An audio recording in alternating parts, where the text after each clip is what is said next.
दोस्तों ग्रीनलैंड के बाद अब ट्रम्प की निगाह है गाजा पर। आप सोच रहे होंगे कि गाजा पर तो इजराइल कब्जा करने की कोशिश कर रहा है और कर भी चुका है, लेकिन दोस्तों ऐसा नहीं है।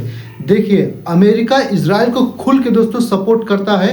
आज पता चल गया कि किस लिए करता है। दोस्तों अमेरिका दुनिया में ऐसा देश है जो ना तो उसका कोई दोस्त है ना तो उसका कोई दुश्मन है। बस अमेरिका क्या करता है, बिजनेस करता है। चाहे आप अमेरिका के कितना भी क्लोज चले जाएं, जब अगर जो अमेरिका के लगेगा कि आपसे उसको फायदा नहीं हो रहा है, आपको लात मार देगा। आपने देखा होगा कि यूरोपियन यूनियन या फिर नाटो के जितने अलायंस देश है, ग्रीनलैंड कब्जा करने के लिए सबको धमकी दे डाली।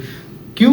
क्योंकि दोस्तों अमेरिका के पिछलग्गू पूरा यूरोप था ही। और उसके बाद दोस्तों अब क्या नेतन्याहू जो अमेरिका पे इतना भरोसा करते हैं, क्या वो गाजा अमेरिका को सौंप देंगे? जी हाँ, सौंपेंगे कि नहीं सौंपेंगे। लेकिन दोस्तों अमेरिका एक मस्त प्लान बना रहा है। ऐसा प्लान बना रहा है कि आप सुन के चौंक जाएंगे कि यार गाजा पे अमेरिका कब्जा करने वाला है। जी हाँ दोस्तों, देखिए ध्यान से सुनिए। अभी अमेरिका ने एक पीस प्रोग्राम निकाला है, लगभग 60 देशों को न्योता भेजा है, जिसमें भारत के प्रधानमंत्री नरेंद्र मोदी को भी न्योता आया है। किस लिए आया है कि आप आइए गाजा पीस समिट पे। उसके बाद अब गाजा में अमेरिका एक नया शहर बसाने वाला है।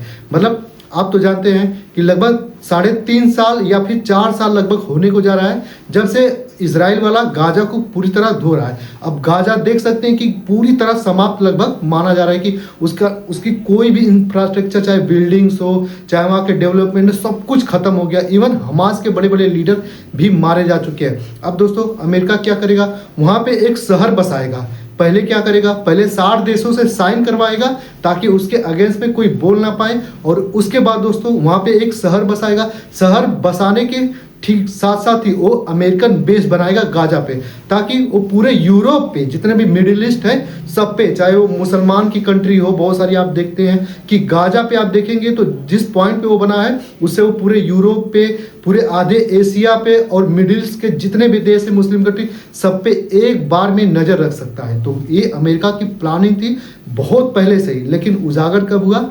आज उजागर हुआ है। उन्होंने एक पीस प्लानिंग बनाई थी 60 लोगों के चलते। और इसमें क्या नरेंद्र मोदी क्या इसमें जाने वाले हैं? नरेंद्र मोदी को तो न्योता आया है, लेकिन भारत सरकार का अभी कोई भी स्टेटमेंट नहीं आया है। लेकिन दोस्तों इन सब से जिसने अब तक 3 साल से गाजा को पूरी तरह अच्छे से बम मार के, तोप मार के, मिसाइल मार के धोया, जिसका नाम है नेतन्याहू यानी इजराइल। तो क्या इजराइल इस प्लान से खुश होगा? जी नहीं। नेतन्याहू पूरी तरह अमेरिका से चिढ़ चुके हैं। अब बोल रहे हैं कि यार ऐसा नहीं हो सकता है, गाजा पे इजराइल का ही कब्जा रहेगा। अगर जो गाजा पे अमेरिका जाके बैठता है तो अमेरिका वही काम करेगा जो आज से कुछ दिन पहले ग्रीनलैंड में यूरोप के जितने भी देश हैं उनके साथ कर रहा है। देखिए बार बार लोग यही बड़े बड़े जो सोशल मीडिया पे हैं, चाहे बड़े बड़े मीडिया है, इंटरनेशनल मीडिया, लोग यही बोलते हैं, या फिर राजनीति के बहुत ही विशेषज्ञ बोलते हैं कि अमेरिका केवल बिजनेस करना चाहता है। तो वही बिजनेस डील आज इजराइल के साथ कर लिया। और पूरे मुस्लिम देश को समझ नहीं आ रहा है कि यार अमेरिका जो इजराइल का इतना बड़ा सपोर्टर हुआ करता था, आप क्या जानते हैं कि क्यों हुआ करता था? क्योंकि उसे बैठना ही है गाजा में। अगर जो अमेरिका एक बार गाजा में बैठ गया ना, तो मैं बता दूं, चाहे एशिया हो, चाहे यूरोप हो, चाहे अफ्रीका हो, किसी को भी वहाँ से टारगेट कर सकता है बहुत ही इजीली, अगर जो अमेरिका गाजा में बेस बना लेता हो। लेकिन दोस्तों अगर जो अमेरिका वर्सेस इजराइल हुआ तो आप तो जानते हैं कि ये युद्ध जब चलेगा ना बहुत ही लंबा घिसने वाला है। तो आप सोच रहे होंगे कि अमेरिका और इजराइल के बीच में युद्ध भी हो सकता है। क्यों नहीं हो सकता है? जब यूरोप वर्सेस अमेरिका के बीच में ग्रीनलैंड को लेकर युद्ध चालू हो गया है और अमेरिका ने यूरोप पे 10% की टैरिफ मार दी है, वही यूरोप जो अमेरिका के कहने पे खाते थे और इवन पानी भी पीते थे, इवन सांस भी लेते थे। तो क्या आपको लगता है कि गाजा के लिए अमेरिका इजराइल को छोड़ देगा?